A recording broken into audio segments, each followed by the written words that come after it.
social media na-achọ ịgbari since Uncle IB je bombcast ya mbaba ịma after ka afụcha ya na Matthias Ezeaku na Wagaji based on aka mgba one pastor Jerry na Matthias Ezeaku ji afọ Uncle IB na Uncle IB so pụta ka o neru n'anya ka ọ fụ ka ihe si aga ka ọ fụkwanụ ka miracle one ga-esi wee mee.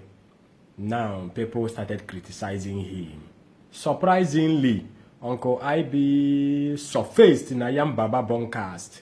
And Yambaba Joria Jojo about Nna Yukubu Reverend Father Ejike Mbaka pertaining recharge card and the miracles nda na no na Reverend Father Ejike Mbaka na-eme that people has been saying that no fake miracles ka Father Mbaka na-eme, that miracles are the real na anaghị eweta ọgwụgwọ nsọ na it's nothing like healing. So Yambaba interrogated Uncle IB. Ịma Yambaba na bombcast ka ị ga-anọ is either na ikwutere ọnụ gị o ikwukpu ya onwe gị na trouble o ikwute ya ọ ga-abụ emete edowere o ikwute abụmọnụ ọ na bombcast ije ebe ahụ a na-adị careful ebe ahụ anara atụwa asị ịmara eziokwu niile dị gị n'ọnụ n'ụwa iruo bombcast Yambaba ikwuo ya. Uncle IB, surprisingly, Uncle IB started saying things that people never believed that he would say. Ha chọka okpudo eziokwu iru naanị. Kenekweru m Uncle IB, nwoke ibe m, ezigbo ọyị m bụ Ifeanyi Chukwu Okafọ. Nwa Anambra amụsiri ike, nwa Agụla amụsiri ike. The guy that surprised too many ndị omenani. Uncle IB bụ onye omenani. Isi na ị na-practice omenani, ị na-ekwu eziokwu dị na ya, ọ bụrụ isi na ị bụ omenani bụ ụzọ eziokwu, bụrụ onye asị, na-asị asị, bụrụ a criticizer, bụrụ a blackmailer, na-achọ ka imechie nke mmadụ ka nke gị dịrị, ọ baghị uru ịgba Bible ọkụ.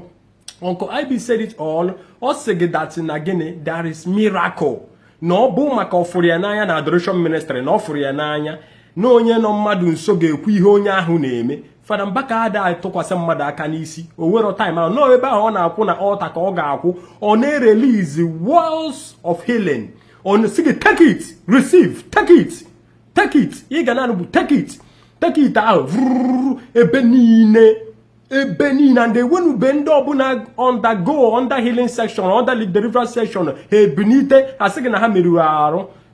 Those things must leave them. Also, Father Mbaka na dey wait much time for testimony because ndị mmadụ nyewe testimony ka ha si eweta healing na adoration that na trouble God. Now the case is this: Uncle IB bụ onye omenani confessed that there is healing. Truly there is God, there is healing. Na Father Mbaka bụ real. People na aza call recharge card had they healed. People na be adoration with one terrible sickness, severe sickness that they have gone to hospital. Doctors has confirmed them go home and go and die. Have be adoration. They will be healed completely.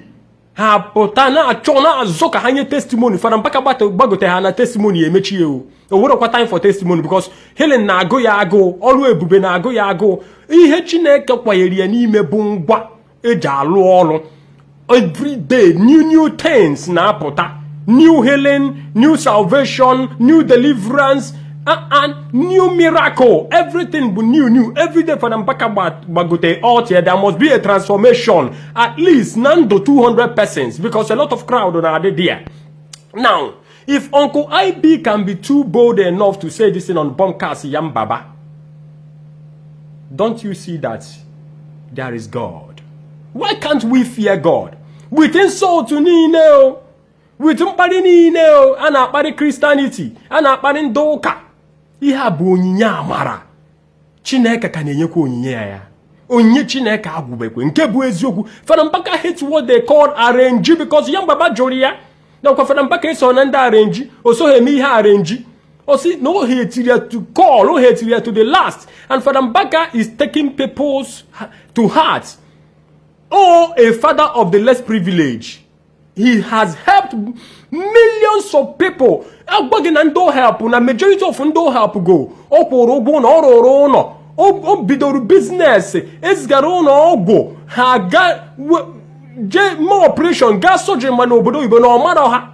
isi na 10 million enye gị 10 million kwụrụ gị 10 million gbara gị air ticket weta logistics gị na-ajụkwa ese gị etinyekwe ndị ga na-echeki on you teams ga na-echeki on you until edesi ya mma the people a na-ayọzi na-azọ ka ha bịa for testimony ihe ọgbụgba ama ọkwa ka mmadụ na-echere anya si na ọ bịara adoration na ọtaga ada adoration na ọṅụga aja adoration na o merụ nke a mee nke ọzọ na ewero healing Fada Mbaka this and that Fada Mbaka that and that. I know that they will come to attack Uncle IB. Mana ọ ka mma na Uncle IB kwuru eziokwu dan na o jidere eziokwu a. Mana ama m na Uncle IB bụ onye eziokwu. Ever since I know him as a truthful somebody. Ọ ka mma otu o kwuru eziokwu a because ndị a na-achọ ka ihu kpuru Christianity ekete. These vultures that call themselves ndị omenani. I don't know whether or cultism can actually from there because whenever you start talking about them, you want if we send the wag axe, send the wag egbe, send the wag weapon, so wag slants in the court. And the nature page if you not picture the man if you want name hebosi for Yoruba, manona practice so menan in Igbo. After Yoruba na practice so menan in Igbo. Manona fight against the what truth. Una na chi kpuchi eziokwu nu na-eme omenani bụ ụzọ eziokwu. Ekene kwere m Uncle IB. Uncle IB, your days shall be long. You shall live long. May your days be long. And long live Reverend Father Ejike Mbaka. Long live Adoration Ministry. Long live the miracles and the people that are receiving healings and miracles. Echi man on eme life. Adoration Ministry bebe on eme. Adoration Ministry bebe chukwu na aba mmadụ eze. Na onite ndị nwụrụ anwụ afugo m ihe n'anya m na mbọ. Ọ bụrụ izizi, ọ bụrụ ịbụ, ọ bụrụ ịtọ, ọ bụrụ ịnọ. Miracles that you cannot explain how it took place. Ozu nwụrụ anwụ jụchachachara oyi. Sifugoro Fada Mbaka ga-ekpegide ekpere ọ bụrụ nke Chukwu si ya na onye a ya kpewe ekpere na ọ ga-ebinite onye nwụrụ anwụ ahụ ga-ebinite ọ bụrụ nwaanyị ekwuo maka oji Baịbụl ghọrọ mgbe ya a ga-ekwu onye ghara enu ụmụaka intercessor Reverend Father Ejike Mbaka bụ na moto that day o jiche zuo oku akpọrọ ya na baby shop ọnaga eji wee gbawu ya egbe aha agbawara ya gbagba efu blood mana moto fu everywhere fu blood na-efi ya mana o yifere efi ya mgbe efuri ya mgbọ agbara ya arụ mgboju enu Bible ya mana mgbọ agbara ya arụ he did not sustain any injury mana motie bullet commissioner of police n'oge ahụ ndị police bịa for investigation for real na agba motie egbe ha nọ ndụ ruo tata. Now why are we going to be doubting there is no miracle? There's nothing like miracle. One woman nke no na radio, I was following her page. The reason why I stopped following her page is that she said that there is nothing like healing. There's nothing like miracle. But I want to tell you now there is something like healing. There is something like miracle. There is who they call the miraculous working God. That the Reverend Father Ejike Mbaka ji etu ọnụ. Onye olu ebube chukwu adoration na alụ olu ebube. Thank God na o si n'ọnụ Uncle IB onye omenani. Fada Mbaka na da agụkwa ya n'egwu ihe njibi ụwa ka na-eme o haye ihe njibi ụwa ka na-eme o haye. Uncle IB kwukwere ya na Fada Mbaka na-eme ihe o ji bi ụwa. Fada Mbaka kwucha gị okwu Chukwu kpecheru ga-ekpere for healing. Through him, God has been feeding bills of the poor and the less privileged ones. Father Mbaka has the interest of the less privileged at heart. If onye body ya dike ego, onye na-esi isi, onye rere ure, ọbịa adoration ụwa akwụkwọ nsọ, ahụ na ahụ ya akpọchiwe. Ọkwa ebe anụ akabrara chigbo na ofu onye jema aka. Si ka eje jụọ ọ bụrụ a specialist no go for something years in that field be a prof a medical prof be you say that yes no way supernatural healing no we ya na akpọ healing unexpected healing o take a place no fugie na anya mba na medical field or no then why are we going to be doubting God? Mmadụ ebute Bible kpọọ ya ọkụ esi m na ọ bụrụ abụmọnụ ka o metere owu ya esi m na ọ bụrụ aka mgba ka o cheru Chineke. One day ọ ga-ada n'ọrịa. One day ihe mgbu ga-abịa. One day ọ ga-achọ ụlọ ọgwụ ajụ ya. Si anazie jee nwụọ. Chukwu ga-anabata ya. Gwọọ ya ka o jikwere ọnụ ya o jiri eri ji eri ede na-akọjọ Chukwu akọjọ ndị ụka akọjọ Jizọs o jikwere ejeje zikwa ozi ọma na Jizọs ahụ ọ na-akọjọ agwa okwu ya ọrịa by the stripes of the Holy Spirit we are being made whole. Ọgwụgwọ nsọ dị adoration bụ ebe a na-agwọ ọrịa ndị ọya eju ifu ndị isi mgbaka gwa m amụma nke o bu na-abịahụ na mmezu gwa m amụma Fada Mbaka bụ na-abịahụ na mmezu otu ịchọzikwa isi ghọta ya mana ọ bịakwa na mmezu o mekwarị na mmezu ri ọ bịa na mmezu.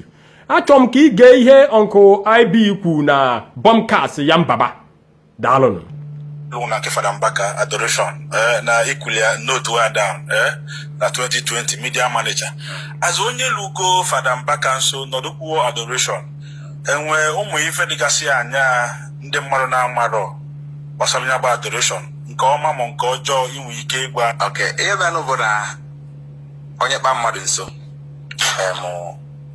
o nwere onye dịsị perfect n'ụwa mana mụ nwa na onwe m n'ebe adọrọ perfect n'ọdụ manya na bịara Fada Mbaka nso Fada Mbaka bụ ofu onye na-ebu a very big burden ya ọ na-ebu fact ọ na-ewere ihe mmadụ dọnye n'isi ya ndị mmadụ amarọ na Fada Mbaka a na-ekwu na n'ịgwaghị eziokwu ọzụkọ ọtụtụ ndị mmadụ a na-amarọ Fada Mbaka charity ọ na-eme abụrụ na ọpụta mebe charity na ọ bụ dị n'akara aka ya Fada Mbaka ihe gbasara n'okwu amụma na obere amụma onye fọ Fada Mbaka onye nwe ya na nsatụ dat maka na mụnwa na onwe m ọ bụ na njụ ya nwa akwa m si nekwa n'ife mụ na ya gbasara ya mana abịa na ife m anya m fụ abịa na ihe gbasara healing onwe ya A1 gwa m onwe ya A1 maka na mbụ mmadụ ya bụ nọrụ mmadụ nso amara m ife onye ha bụ abịa na ya bụ healing